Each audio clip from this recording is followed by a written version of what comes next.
Magandang hapon. Welcome sa Lotto Result Today PH. Narito ang mga resulta para sa 2 p.m. draw, November 23, 2025. Para sa resulta ng 2D Lotto, 12 at 9.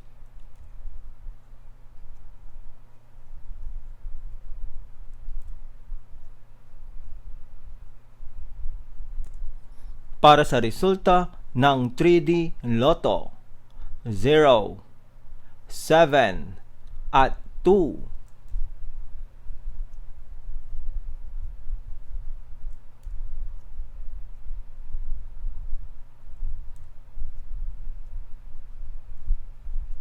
At yan ang mga resultang ngayong 2 p.m. draw. Para lagi kang updated sa mga Lotto draw result, mag-like and subscribe. Maraming salamat po sa panonood.